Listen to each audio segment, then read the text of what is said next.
ನಮಸ್ತೆ ವೀಕ್ಷಕರೇ, ಮೆಂಡು ನ್ಯೂಸ್ ನೆಟ್ವರ್ಕ್ಗೆ ಸ್ವಾಗತ. ನಾನು ನಿಮ್ಮ ದಿವ್ಯಾ. ಇವತ್ತಿನ ಪ್ರಮುಖ ಸುದ್ದಿಯನ್ನು ನೋಡೋಣ.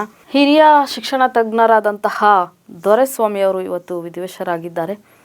ಹಿರಿಯ ಶಿಕ್ಷಣ ತಜ್ಞರು ಕೂಡ PS ಸಮೂಹ ಸಂಸ್ಥೆಗಳ ಸಂಸ್ಥಾಪಕರಾಗಿದ್ದಂತಹವರು, ವಿಧಾನ ಪರಿಷತ್ನ ಮಾಜಿ ಸದಸ್ಯರು ಕೂಡ ಆಗಿದ್ದಂತಹವರು MR ದೊರೆಸ್ವಾಮಿ ಅವರು. ಇವರು ಇಂದು ವಿಧಿವಶರಾಗಿದ್ದಾರೆ. ಇವರಿಗೆ ಸಕಲ ಪೊಲೀಸ್ ಗೌರವಗಳೊಂದಿಗೆ ಇವರ ಅಂತ್ಯಕ್ರಿಯೆ ಕೂಡ ನಡೀತದೆ. ಭಗವಂತ ಅವರ ಆತ್ಮಕ್ಕೆ ಶಾಂತಿಯನ್ನು ಕರುಣಿಸಲಿ, ಅವರ ಕುಟುಂಬಕ್ಕೆ ಆ ಒಂದು ದುಃಖವನ್ನು ಭರಿಸುವಂತಹ ಶಕ್ತಿಯನ್ನು ಕೊಡಲಿ ಅಂತ ಕೇಳ್ಕೊಳ್ತಾ ನೆಕ್ಸ್ಟ್ ಸುದ್ದಿಯನ್ನು ನೋಡೋಣ. ಲೋಕ ದಾಳಿ 25 ಸಬ್ ರಿಜಿಸ್ಟರ್ ಕಚೇರಿಗಳಲ್ಲಿ ಇಂದು ಬೆಳ್ಳಂಬೆಳಗ್ಗೆನೆ ಲೋಕಾಯುಕ್ತ ದಾಳಿ ನಡೆಸಿದ್ದಾರೆ.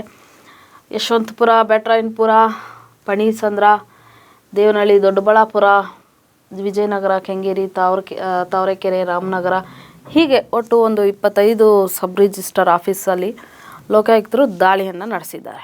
ಜನ ಕೂಡ ಇದನ್ನೇ ಮಾತಾಡ್ಕೊಳ್ತಾ ಇದ್ರು. ಸಬ್ ರಿಜಿಸ್ಟರ್ಗಳಲ್ಲಿ ಆಗ್ತಿರುವಂತಹ ವಂಚನೆ ಬೇರೆ ಎಲ್ಲೂ ಆಗ್ತಾ ಇಲ್ಲ, ಅಲ್ಲಿ ಬರೀ ಅಕ್ರಮ ನಡೀತಾ ಇದೆ. ಸಬ್ ರಿಜಿಸ್ಟರ್ ಮಾಡ್ಕೊಳ್ತಾ ಇಲ್ಲ, ಸರ್ಕಾರ ಅದನ್ನು ಬಿಟ್ಟಿಲ್ಲ, ಇನ್ನೂ ಓಪನ್ ಆಗಿಲ್ಲ, ಮಾಡ್ತಾ ಇಲ್ಲ ಅಂದರೂ ಕೂಡ ಒಳಗಡೆನೇ ರಿಜಿಸ್ಟರ್ ಮಾಡ್ಕೊಡೋವಂಥದ್ದು, ಹೆಚ್ಚಿನ ಹಣ ತೆಗೆದುಕೊಳ್ಳೋವಂಥದ್ದು, ಲಂಚ ತೆಗೆದುಕೊಳ್ಳೋದು, ಇದೆಲ್ಲವೂ ಕೂಡ ಸಬ್ ರಿಜಿಸ್ಟರ್ ಆಫೀಸ್ಗಳಲ್ಲೇ ಜಾಸ್ತಿ ನಡೀತಾ ಇದೆ. ಅಲ್ಲೇ ಲಂಚ್ಕೋರೋರು ಇರುವಂಥದ್ದು, ಅಲ್ಲೇ ದುಡ್ಡು ತಿನ್ನೋವಂಥವ್ರು ಜಾಸ್ತಿ ಇರೋದು ಅಂತ ಜನ ಕೂಡ ಮಾತಾಡ್ಕೊಳ್ತಾ ಇದ್ರು. ಸೊ ಎಚ್ಚೆತ್ತುಕೊಂಡಂತಹ ಲೋಕಾಯುಕ್ತ 25 ಸಬ್ ರಿಜಿಸ್ಟರ್ ಆಫೀಸ್ ಮೇಲೆ ದಾಳಿಯನ್ನು ಮಾಡಿದೆ. ಈ ಒಂದು ಸಂದರ್ಭದಲ್ಲಿ ದಾಸನಪುರ ಸಬ್ ರಿಜಿಸ್ಟರ್ ಕಚೇರಿಯಲ್ಲಿ 20,000 ನಗದುವನ್ನು ಕಸದ ಬುಟ್ಟಿಗೆ ಎಸೆದಿದ್ದಾರೆ. ಅದು ವೇಸ್ಟ್ ಅನ್ನೋ ರೀತಿ ಕಸದ ಬುಟ್ಟಿಗೆ ಹಾಕಿದ್ದಾರೆ. ತಾವೇ ಬುದ್ಧಿವಂತರು ಅಂತ ಅದು ಕರ್ಚಿಪ್ನಲ್ಲಿ ಸುತ್ತಿ ಕಸದ ಬುಟ್ಟಿಗೆ ಹಾಕಿದ್ದಾರೆ. ಆದರೆ ಅವ್ರಿಗಿನ್ನ ಬುದ್ಧಿವಂತರು ನಮ್ಮ ಲೋಕಾಯುಕ್ತರು. ಸೊ ಅದನ್ನು ಕೂಡ ಹಿಡಿದಾಕಿದ್ದಾರೆ.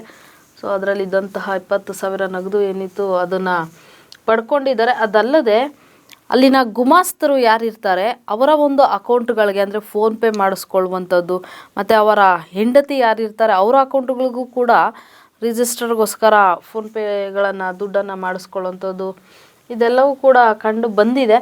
ಇನ್ನು ದಾಸನಪುರದಲ್ಲಂತೂ ಅದು ಹೆಚ್ಚಾಗಿ ನಡೀತಾ ಇದೆ ಅಂತಲೇ ಹೇಳ್ಬೋದು. ಬಟ್ ಎಲ್ಲ ಕಡೆನೂ ನಡೀತಾ ಇದೆ, ದಾಸನಪುರ ಒಂದೇ ಅಲ್ಲ, ಪ್ರತಿಯೊಂದು ಸಬ್ ರಿಜಿಸ್ಟರ್ ಆಫೀಸರ್ಗಳಲ್ಲೂ ಕೂಡ ಈ ರೀತಿ ನಡೀತಾ ಇದೆ. ಒಟ್ಟಿನಲ್ಲಿ ಎಚ್ಚೆತ್ಕೊಂಡಂತಹ ಲೋಕಾಯುಕ್ತ ಇದೇ ರೀತಿ ದಾಳಿಯನ್ನು ಮಾಡ್ತಾ ಇರಲಿ, ಇದು ಒಂದು ಒಳ್ಳೆಯ ಕೆಲಸ ಅಂತಲೇ ಹೇಳ್ಬೋದು.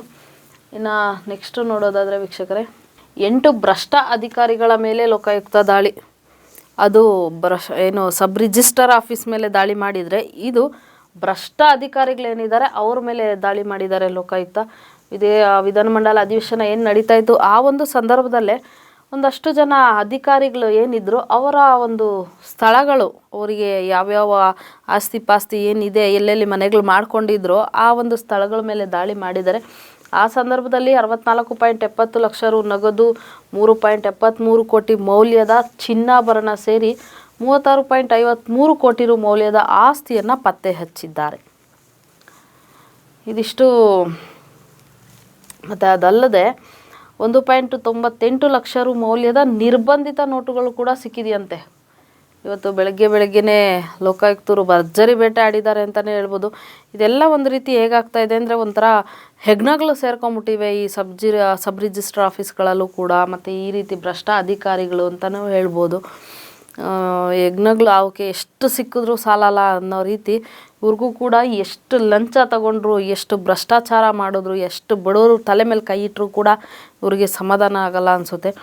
ಸೊ ಏನೋ ಒಂದು ಹುದ್ದೆಯಲ್ಲಿ ಇದ್ದೀವಿ, ಅದಕ್ಕೆ ನ್ಯಾಯ ಒದಗಿಸೋಣ, ನಮ್ಮ ಕರ್ತವ್ಯ ಏನಿದೆ ಅದನ್ನು ಮಾಡೋಣ ಅನ್ನೋದು ಬಿಟ್ಟು ಬರೀ ಲಂಚ ತಗೊಳ್ಳೋದು, ತಾನು ಉದ್ಧಾರ ಆಗೋದೇ ನೋಡ್ತಿರ್ತಾರೆ. ಸೊ ಇಂಥವ್ರಿಗೆ ಲೋಕಾಯುಕ್ತ ಚೆನ್ನಾಗೇ ಬುಸಿ ಮುಟ್ಟಿಸಿದೆ ಅಂತಲೇ ಹೇಳ್ಬೋದು.